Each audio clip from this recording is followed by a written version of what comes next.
What do you do confidently now that made you feel weird in the past? Asking people to pay back money they borrowed. Next step is to be confident in telling people no to lending them money. Back in my senior year of college, I used to dread asking my roommates to give me the money for the bills. No idea why, since that's what they agreed to. I just felt like such an a-hole for doing so. Paint/draw and then share it with strangers. I did not grow up with art and had absolutely no confidence in attempting it. During our quarantine this spring, I taught myself how to watercolor and draw birds, and am now selling prints and stickers, and donating 100% of the profits to bird conservation groups. I just love birds. Stay calm around women I find attractive. I used to get anxious and even avoid. In contrast, I now find it easier to stay calm around women who find me attractive. It used to be that the slightest hint they like me would cause an irrational panic. I had PTSD from a past abusive relationship, almost a year of therapy later, and I still get nervous, but it's kinda an excited nervous, rather than sheer unbridled panic and potential flashbacks. Go out in public and be around crowds. When I first started using a wheelchair, I was hyper aware of people staring at me, avoiding getting near me, or acting strange when interacting with me. Decades of being a wheelchair user have desensitized me to all that. Hardly notice now. Thank God to hear this. Due to a procedure, I was temporarily in a wheelchair, and boy do I have even more respect for anyone on wheels. I felt like I was in the biggest fishbowl just getting groceries. I was a total pariah and stared at, and exactly the same as you said, how weirded out people got talking to me. On the flip side, everybody ran to get doors for me, or carry something I was perfectly capable of carrying. So glad to hear the awkwardness goes away. Wear a mask over my face entering a bank to get the money. Me too. Now I just need to get more confident about the gun. The attention it brings is just too much for me right now. Pee without asking. Slightly unrelated, but I used to tutor kids high school and below in math. When you talk with them, you realize how much your day-to-day as a kid at school legitimately feels like prison. You're told where to sit, what to do, where to look, where not to look, when to eat, when you can drink, and ask to pee. If you're caught losing your attention all during that 8-hour block, then someone yells at you. Then when you get home you have to do work from the rest of the day. Being an adult is rough sometimes, and it's extremely difficult when you have got actual devastating problems, but for most adults it's much nicer than school was. I wouldn't trade my current life for a second. U/JTL1492 Stop peeing on the floor, damn it. Farting in front of my had an ex who was not so nice about it. Breaking the fart barrier is a necessity in my opinion. Buying condoms. I remember being 15, trying to buy condoms for the first time. I wasn't even sure if I legally could buy them. AOC is 16 in the UK. I was still in my school uniform and everything. My friends were giggling and both trying to make me feel better and also poking a little bit of fun. But although I was embarrassed, I told myself, if you're not mature enough to buy condoms, you're not mature enough to have sex, and obviously, I wanted to have sex. So I forced myself to put on a brave, confident face and just bought them. I went to the counter by myself. Didn't get eyed, so I assume it's not illegal to sell condoms to minors. The woman could probably see through my facade and just didn't say anything, and was totally normal. After my friends were like, OMG, how did you do that? You're so brave. I couldn't do that. Exclamation mark. Lol. So many things. Getting older and caring less about what people who don't matter to me think of me has been extremely liberating. I've also learned that most people aren't actually paying attention. When you do something stupid or embarrassing, people are usually off in their own little worlds. I was a very self-conscious and eccentric child, but adult me has fully embraced my weird side, and it's wonderful. I'm who I'm meant to be, and am surrounded by amazing people. Talking on the phone.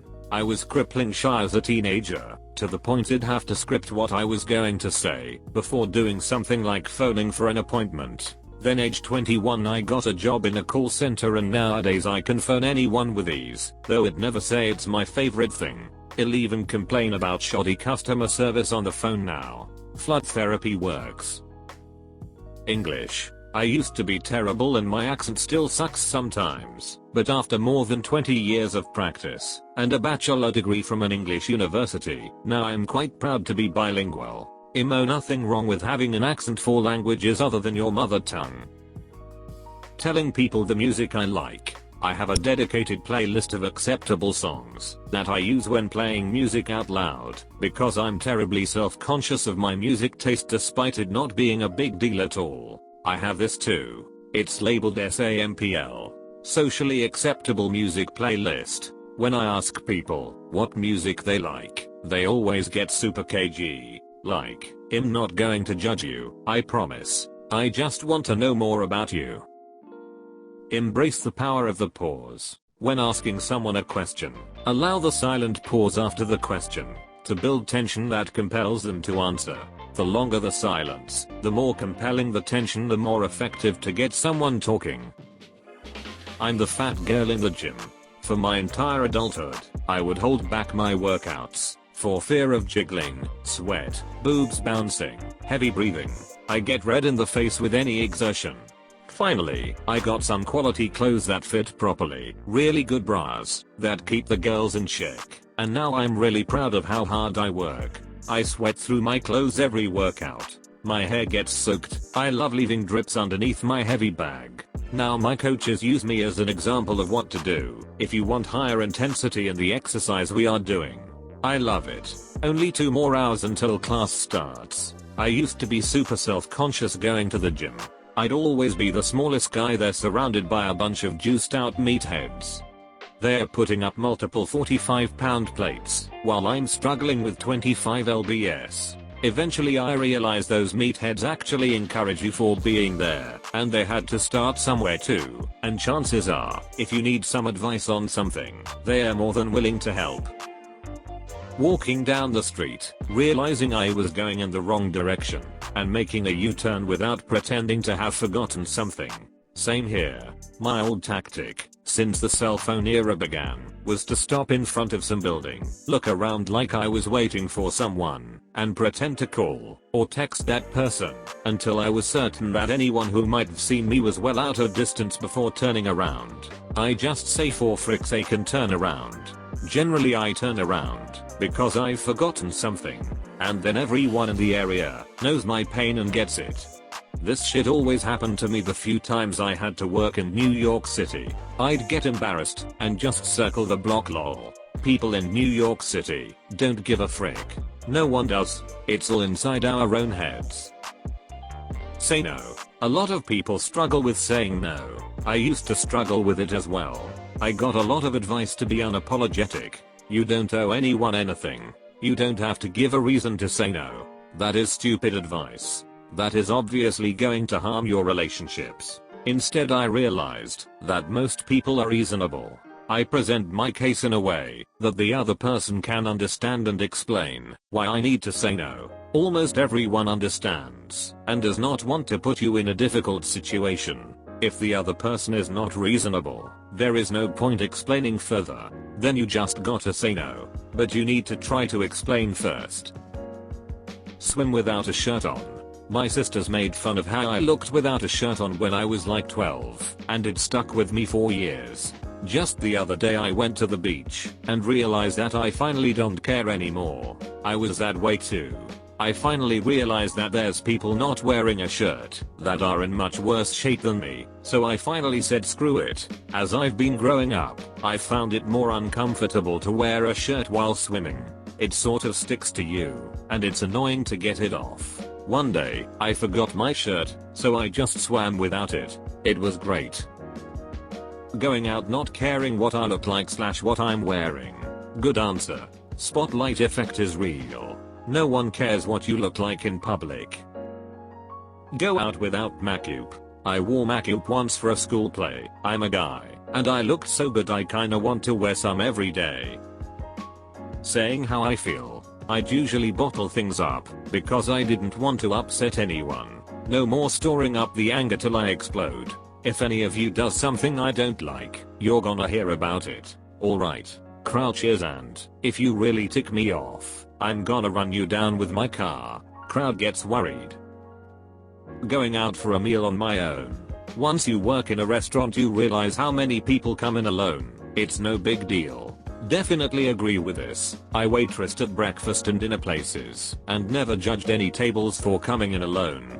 Doesn't make sense, I was so uncomfortable with it for so long. But it's really enjoyable. Doing things alone is the best. Was so liberating when I could finally ask my GF if she'd wanna go see a movie with me. She'd say she didn't wanna see that one, and it'd say, okay, be back in a few hours. Not really at the present, not since February, but going to the cinema alone. First time I ever did, back in 2016. It felt weird tbh. Even had a mother ask me if I was waiting for anyone when I saw Skull Island, but now I actually prefer it most times. It means I don't have to worry about scheduling with a friend on what day's best. Don't get me wrong, I have still gone with friends, but 95% of the time I go alone. I can do whatever I want before or afterwards, whether to look around the shops or just go straight home. Unwrapping a tampon in a public bathroom. Lol. The differences in experiences here are great. I definitely used to pretend I was unwrapping a tampon, so it didn't sound like I was just waiting for the other person to leave, so I could poop.